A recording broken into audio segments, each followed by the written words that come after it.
नमस्कार, मैं हूं आपके साथ गौरव राजेंद्र। बुलेटिन की शुरुआत करते हैं। हरियाणा के मुख्यमंत्री नायब सिंह सैनी ने शहरी स्थानीय निकायों के नवनिर्वाचित जनप्रतिनिधियों से आह्वान किया। उन्होंने कहा कि वे प्रधानमंत्री नरेंद्र मोदी द्वारा शुरू किए गए बेटी बचाओ बेटी पढ़ाओ अभियान के तहत जागरूकता बढ़ाने, स्वच्छता अभियान को गति देने सहित नशे के विरुद्ध चल रहे निर्णायक युद्ध में दलगत राजनीति से ऊपर उठकर पूरी निष्ठा और समर्पण के साथ मिशन मोड में कार्य करने का संकल्प लें।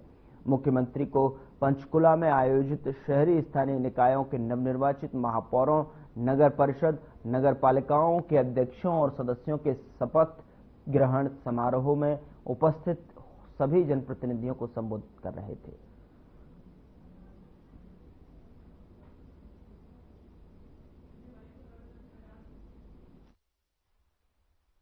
हमारे पालिकाओं के प्रतिनिधियों की भूमिका केवल बुनियादी सुविधाएं प्रदान करने तक ही सीमित नहीं है, बल्कि आपको अपने शहरों को आत्मनिर्भर बनाने का काम भी हमने मिलकर के करना है, जिसकी चर्चा अभी की भी है। हमारे मंत्री महोदय ने कहा है और मुझे खुशी है कि आदरणीय प्रधानमंत्री जी का एक बड़ा विजन है। ये ट्रिपल इंजन की सरकार उस विजन को मजबूत करने का, उसको साकार करने का, उसको मूर्त रूप देने का काम अगर कोई सरकार करेगी तो ये सरकार हमारे सामने जो बैठी है ये इसको मूर्त रूप देने का काम करेगी। प्रधानमंत्री नरेंद्र मोदी जी ने, भाइयों, सबसे पहले उन्होंने एक बात कही थी, हमारे हरियाणा की ही भूमि से कही थी, और ये हम सब जनप्रतिनिधियों का दायित्व है। हम समाज के अंदर इस प्रकार का भाव पैदा करें कि आपस में मिलकर के कोई भी कुरीति हो, उस कुरीति को समाप्त करने का संदेश अगर कहीं से समाज के अंदर कोई समाप्त करने का दे सकता है तो यही वो लोग हैं जो समाज को एक स्वच्छ और पारदर्शी तरीके से आगे बढ़ाने का काम कर सकते हैं।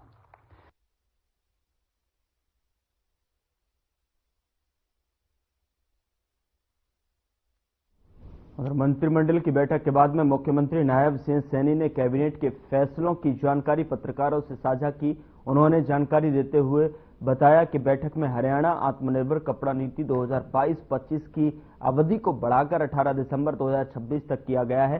कैपिटल इन्वेस्टमेंट सब्सिडी योजना के तहत सैंक्शन किए जाने वाले प्रोजेक्ट की संख्या पर कैपिंग को हटाने का भी निर्णय लिया गया है। साथ ही आपको बता दें कि उन्होंने बताया कि बकाया राशि की वसूली के लिए हरियाणा एक मुश्त निपटान योजना 2025 के संशोधित प्रारूप को मंजूरी दी गई है। इस योजना को 23 जनवरी को हुई मंत्रिमंडल की बैठक में मंजूरी दी गई थी, लेकिन हमें हितधारकों के सुझाव भी मिले, जिसके बाद उचित संशोधन किए गए हैं। नई योजना का प्रस्ताव छोटे करदाताओं को लाभ देने के लिए किया गया है। योजना के तहत 10 लाख रुपए तक के बकाया टैक्स पर 1 लाख रुपए की छूट मिलेगी। यह योजना 180 दिनों तक लागू रहेगी। लिए गए हैं उसमें हमारे जो पानीपत में टेक्सटाइल इंडस्ट्री, पानीपत में जब हम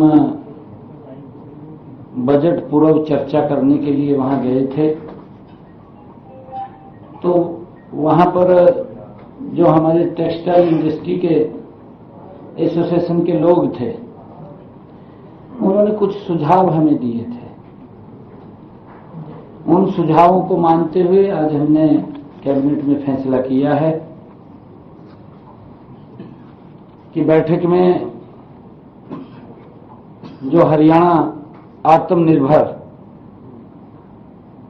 टेक्सटाइल पॉलिसी 2022-25 की अवधि को अब हमने बढ़ा करके, क्योंकि वो समापन की ओर जा रही थी,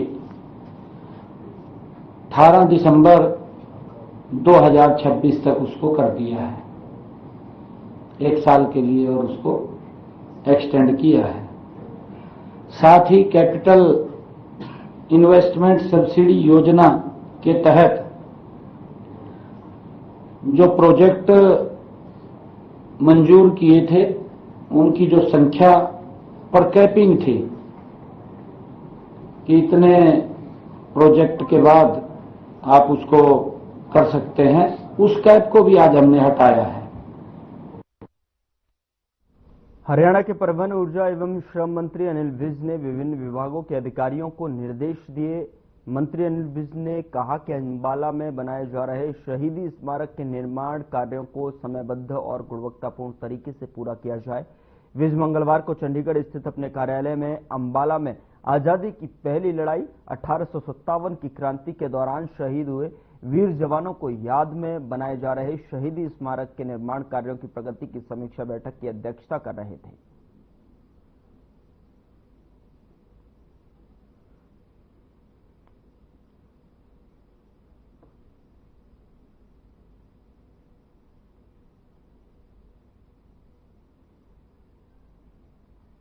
खबर सिरसा से है, जहां सरसों की मंडी में सरसों की आवक शुरू हो गई है।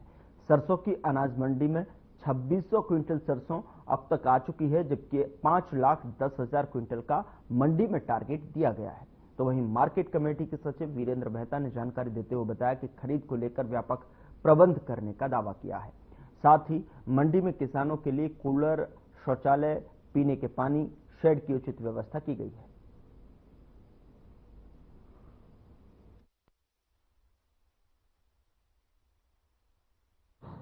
सर, सरसों की सरकारी खरीद शुरू हो चुकी है। किस तरीके की सुविधाएं किसानों को मिल रही हैं और कितनी किसानों को ऐसे पानी के लिए सारे कुल्लू साफ सफाई करवा दिए हैं, फिर भी अपना सड़कें सारी साफ पड़ी हैं, लाइटें सारी ओके हैं, चेक करवा ली थी। फिर भी किसी को अगर कोई दिक्कत आ रही है तो उसको साथ ही साथ उसका निवारण करवाया जा रहा है। और अब तक 2600 क्विंटल माल आ चुका है और बाकी रूटीन में जो सुचारू रूप से चल रही है अपना बोली, किसी तरह की फिर भी कोई दिक्कत आ रही है तो आता मेरे पास उसके साथ ही साथ उसका सॉर्ट आउट करा देते हैं। कहीं सुविधा है, में गर्म पानी है, फ्रिज कौन चले, अरे पूरा कड़ा पड़ा ही है मंडी में, भी सफाई को नहीं, सफाई की दिक्कत आ रही है। सफाई की दिक्कत है, पानी गर्म है। वैसे उठान और सरसों में उसमें कोई दिक्कत आ रही है जी? उसमें तो अभी तो पड़ी है, बिकी को नहीं मान लो, उठान तो अभी कड़ा हो, स्टार्टिंग किया है। अभी इसमें क्या नमी की नमी है, इसमें नमी बताओ है। बैठने की और लाइटों की सुविधा है यहाँ? लाइटें लुटें है।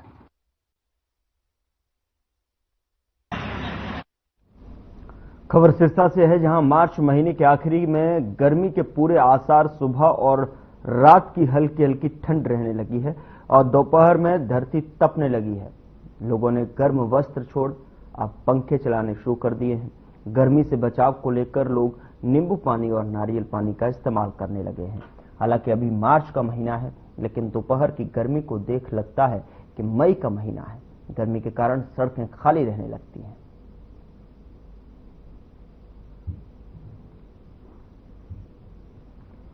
तो मौसम का जिस तरीके से मिजाज जो है बदलता दिखाई दे रहा है, उसको देखकर लगता है कि मार्च महीने में ही जून जैसी गर्मी का सितम जो है लोगों के बीच दिखाई दे रहा है और लोग दोपहर में तपती धरती को देखकर घर में जो है रहना ज़्यादा पसंद कर रहे हैं। सड़कें खाली, और जिस तरीके से मार्च के महीने में ही गर्मी का एहसास यहाँ पर होने लगा है, उसको देखते हुए साफ कह सकते हैं कि मौसम ने एक बार फिर से अपना मिजाज बदल दिया है।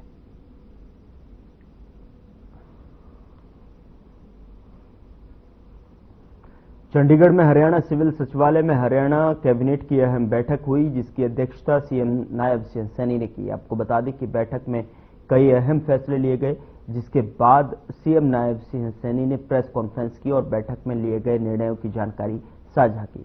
बता दें कि सीएम सैनी ने बताया कि पानीपत में टेक्सटाइल इंडस्ट्री के लोगों की तरफ से बजट पर चर्चा के दौरान सुझाव दिए गए थे। इन सुझावों को मानते हुए हरियाणा आत्मनिर्भर टेक्सटाइल पॉलिसी को 18 दिसंबर 2026 तक बढ़ा दिया गया है। साथ ही कैपिटल इन्वेस्टमेंट सब्सिडी योजना के तहत जो कैप थी उसे भी हटा दिया गया है। सीएम ने बताया कि पहले 86 प्रोजेक्ट को मंजूरी का प्रावधान था, अब इनमें से कोई भी कैप नहीं है। उन्होंने कहा कि हरियाणा में पानीपत, गुरुग्राम, फरीदाबाद, सोनीपत में कपड़ा इंडस्ट्री को विकसित करने का भी ध्यान दिया जा रहा है। सीएम ने कहा कि 2700 करोड़ के निवेश का लक्ष्य रखा है और जिसमें 20,000 युवाओं को रोजगार भी मिलेगा।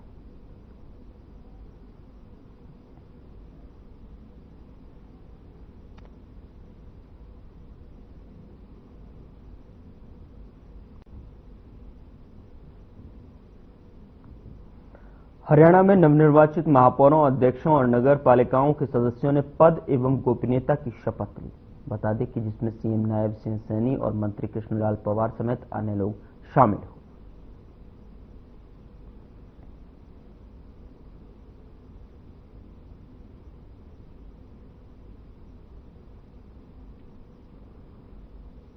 हरियाणा प्रदेश की पालिकाओं के नवनिर्वाचित महापौर, प्रधान और सदस्यों ने एक अपने पद एवं गोपनीयता की शपथ ली और जिस पर सीएम नायब सिंह सैनी ने सभी सदस्यों को बधाई दी। सीएम सैनी ने इस दौरान क्या कुछ कहा, आप भी सुनिए।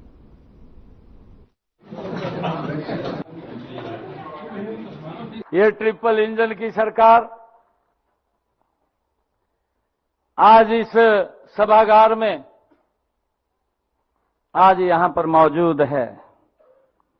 मैं हरियाणा सरकार की ओर से आप सबका स्वागत करता हूं, आप सबका अभिनंदन करता हूं।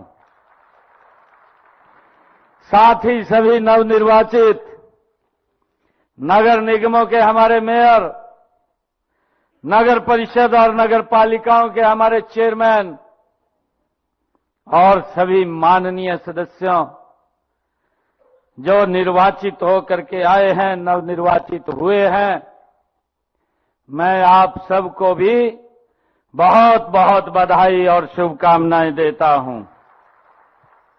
मुझे हार्दिक प्रसन्नता हो रही है कि सभी चुने हुए प्रतिनिधि एक स्थान पर आज शपथ लिया है।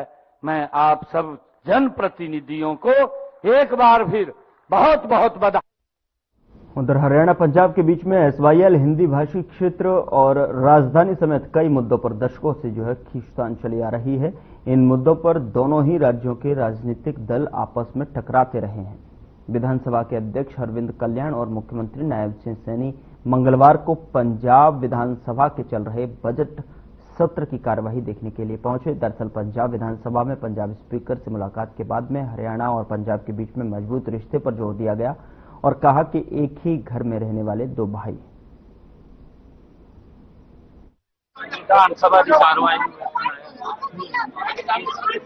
एक घर विच दो भरा एक दीवार इकट्ठे भरा रह रहे हैं। कोई घर विच मैं आपने गल दसी एक घर विच दो भरा रह रहे एक दीवार विच, तो कोई समस्या का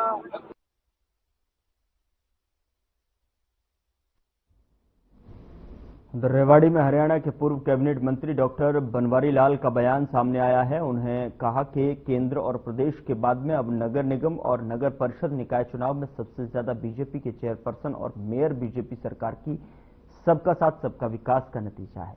इसी के साथ ही उन्होंने कांग्रेस पर तंज कसते हुए कहा कि जो कांग्रेस अपना संगठन तक नहीं बना सकी और उत्तर प्रदेश अध्यक्ष को बिना संगठन बनाए ही हटाया, दर्शाता है कि कांग्रेस अब बीते दिनों की बात हो चुकी है।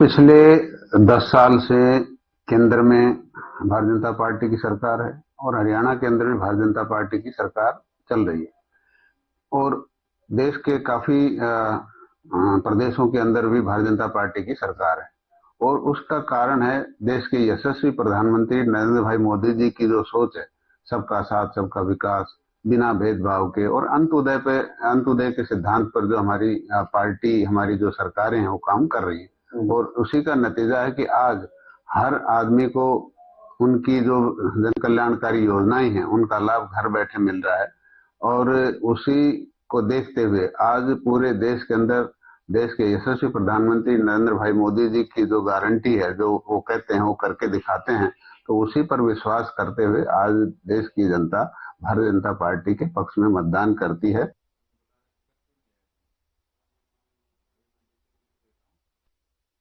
उधर कांग्रेस के पूर्व विधायक शमशेर सिंह गोगी ने हरियाणा कांग्रेस प्रभारी बीके हरप्रसाद से मीटिंग के बाद में कहा कि जिस तरह से बीके हरप्रसाद ने कार्यभार संभालते ही काम शुरू कर दिया है, उनका विश्वास है कि जल्द ही संगठन मजबूती के साथ में खड़ा हो जाएगा। गोगी ने कहा कि उन्हें प्रभारी को सुझाव दिया है कि जो केवल टिकट तक के लिए कांग्रेसी है। गोगी ने कहा कि मैंने किसी का नाम नहीं लिया है, हरप्रसाद जी पहले भी हरियाणा के इंचार्ज रहे हैं, वह हरियाणा के बच्चे बच्चे को जानते हैं, नाम लेने की आवश्यकता नहीं है। हरिप्रसाद जी ने जब से संभाला है ना चार्ज, तब से वो बढ़िया तरीके से संगठन को मजबूत करने के लिए आगे बढ़ रहे हैं और अगर वो इसी तरह लगे रहे तो मेरे को विश्वास है कि बहुत जल्दी संगठन जो है मजबूती के साथ खड़ा हो जाएगा। बस एक ही सुझाव दिया मैंने, जो पार्टी का विरोध करते हैं इलेक्शन में और जो टिकट तक के कांग्रेसी हैं और जो पार्टी को हरवाने का काम करते हैं, सब कुछ होते हुए भी उनको संगठन में कहीं जगह न दी जाए। खबर चंडीगढ़ से है, जहां इनेलो के प्रदेशाध्यक्ष रामपाल माजरा ने पीसी में जानकारी देते हुए कहा कि हमने अभी अपने सभी प्रदेशों के अध्यक्षों से चर्चा की, जिसमें यह फैसला लिया गया है कि अभय चौटाला इनेलो के राष्ट्रीय अध्यक्ष होंगे और आगे संगठन में जो विस्तार होगा, अलग अलग पदों पर जो पदाधिकारी चुने जाएंगे, उसका अधिकार भी हमारी और चौधरी अभय चौटाला को दिया गया है। वहीं इस मामले पर बोलते हुए अभय चौटाला ने कहा कि अलग अलग राज्यों के प्रदेशाध्यक्षों ने मिलकर मुझे यह जिम्मेदारी दी है। मैं भरोसा दिलाता हूं कि मेरा प्रयास रहेगा कि चौधरी देवीलाल की नीतियों को आगे बढ़ाया जाए और चौधरी ओम प्रकाश चौटाला के सपनों को पूरा करूंगा। अलग अलग स्टेटों के जो प्रधान हैं और पार्टी के जो सीनियर साथी हैं, उन सब ने बैठ करके एक बड़ी जिम्मेवारी मुझे दी है कि जो जिम्मेवारी मुझे दी गई है, मेरा हर संभव प्रयास रहेगा कि चौधरी देवीलाल जी की नीतियों को आगे बढ़ाया जाए और चौधरी ओम प्रकाश चौटाला का जो सपना था, उस सपने को साकार किया जाए। मैं जितने भी चौधरी देवीलाल जी की नीतियों में विश्वास रखने वाले लोग हैं, उन सब के साथ पर्सनली संपर्क करूंगा, मिलूंगा। आज हमने हमारे भिन्न भिन्न प्रदेशों के अध्यक्षों से मंत्रणा करके और हमारे सीनियर साथियों से मंत्रणा करके सभी ने यह निर्णय लिया है कि हमारे इंडियन नेशनल लोकदल पार्टी के राष्ट्रीय अध्यक्ष चौधरी अभय सिंह चौटाला जी होंगे और इस मुद्दे को लेके सभी से विचार जब विमर्श किए गए, मंत्रणा जब ली गई, सबने सर्वसम्मत राय दी कि अभय सिंह चौटाला हमारी राष्ट्रीय कार्यकारिणी के हमारे राष्ट्रीय अध्यक्ष होंगे। पुलिस ने थीम पार्क में महायज्ञ के दौरान गोली चलाने के एक आरोपी को गिरफ्तार किया है। दरअसल आपको बता दें कि अपराध अन्वेषण शाखा 2 प्रभारी निरीक्षक मोहनलाल ने बताया कि दिनांक 22 मार्च को पुलिस को दी अपनी शिकायत में आशीष, जो लखनऊ यूपी का रहने वाला है, उसने बताया कि वह आश्रम में रहकर पढ़ाई करता है और वह अपने मित्र आकाश और शोरण के साथ में कुरुक्षेत्र में स्वामी हरिओम महाराज के 1008 कुंडीय जन कल्याण यज्ञ में आया था और 18 मार्च से 27 मार्च तक थीम पार्क में चलने वाले यज्ञ की व्यवस्था स्वामी हरिओम महाराज द्वारा की जा रही है। स्वामी के सुरक्षा कर्मियों ने जान से मारने की नीयत से उनके ऊपर गोली चला दी।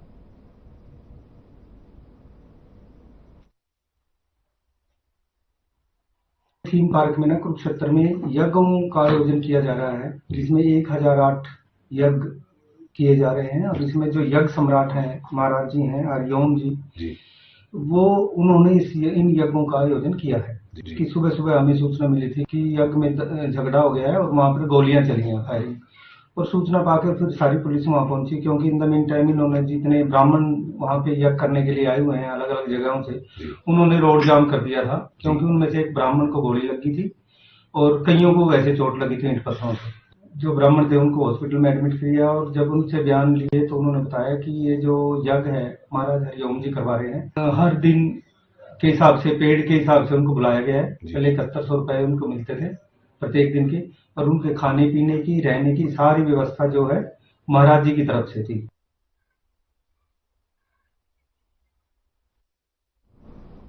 कुरुक्षेत्र पुलिस ने वाहन चोरी की वारदातों को सुलझाते हुए मोटरसाइकिल चोरी करने के 3 आरोपियों को गिरफ्तार किया है।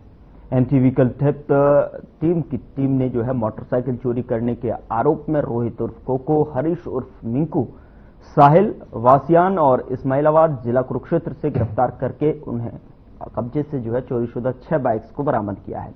बता दें कि जानकारी देते हुए एंटी व्हीकल थेफ्ट प्रभारी निरीक्षक गुरुनाम सिंह ने बताया कि 3 जनवरी 2024 को थाना केयू के पुलिस को दी अपनी शिकायत में बलदेव वासी मोहन नगर थानेश्वर ने बताया कि 17 दिसंबर 2023 को वह अपनी मोटरसाइकिल पर गीता जयंती घूमने के लिए गया था। उसने मोटरसाइकिल पार्किंग में लगाई, लेकिन जब वह घर जाने के लिए वापस आया तो वहां पर मोटरसाइकिल नहीं मिली।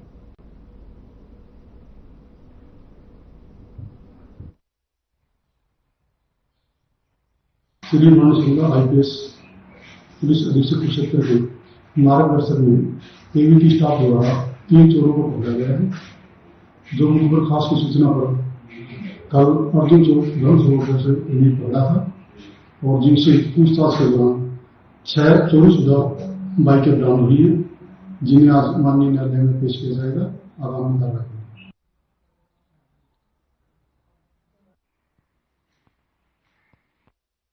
उधर भारतीय किसान यूनियन ब्लॉक नारनौद के प्रधान रणधीर सिंह की अगुवाई में नारनौद उपमंडल के गांव मिलकपुर के किसान और किसान यूनियन के सदस्य एसडीएम कार्यालय में पहुंचे, जहां पर उन्होंने बिजली मंत्री के नाम ज्ञापन भी सौंपा है।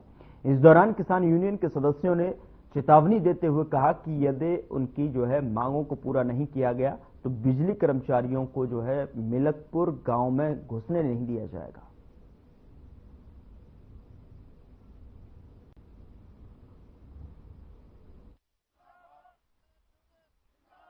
जी, हमें बिजली विभाग के बारे में न हम तंग कर रखे हैं सभी लोग, सभी किसान उसके बारे में आए हैं। न तो हमारे खेतों की लाइन सही चलती, न गांव की लाइन के सारे पोल टूटे हुए हैं। हम उसकी बार बार वो लगा चुके हैं गुहार। बिजली मंत्री पहले रणजीत सिंह थे, उस टाइम में भी लगाई थी। एक 33 kV की लाइन है जो रजभाग के साथ को है, उसके बारे में भी हमने कई बार उसकी लाइन बदलवाने के बारे में कह लिया। 2-2 दिन के लिए लाइट बंद हो जाती है। आज गांव ने फैसला लिया है, वह हमारा ये कार्य होगा तो ठीक है, नहीं तो हम बिजली बोर्ड को, एक कर्मचारी को, किसी को भी गांव में नहीं घुसने देंगे। बिजली महकमा हाय दिन कदे किसी का छापा, कदे किसी का छापा, और जो लोग बिल भरे हैं कंटिन्यू उन्हें कम मारा है। रही बात दूसरी, ये अपना काम तो कर नहीं रहे। 2 साल हो गए हमने 33,000 जो लाइन हमारे जारी है बुडाना से Mirzapur feeder, Mirzapur power house, वो लाइन बिल्कुल सफेदनामा को है। और हम बिजली मंत्री को शिकायत कर चुके हैं, मुख्यमंत्री को भी शिकायत कर चुके हैं, जो भी कोई भी अधिकारी आओ उसको भी लिख के दे चुके हैं। बार बार लिख के देने तभी वो लाइन नहीं बदली जा रही, जो कि आए दिन उस लाइन में फॉल्ट हुआ है और उसके बारे में हम बार बार कहा हाँ भाई इसको बदलो यहाँ से। दूसरा, जो 11,000 की लाइन है मिर्जपुर से मिलकपुर,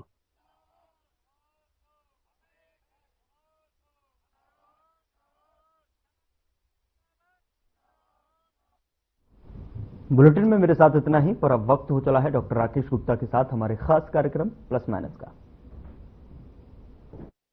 नमस्कार दोस्तों,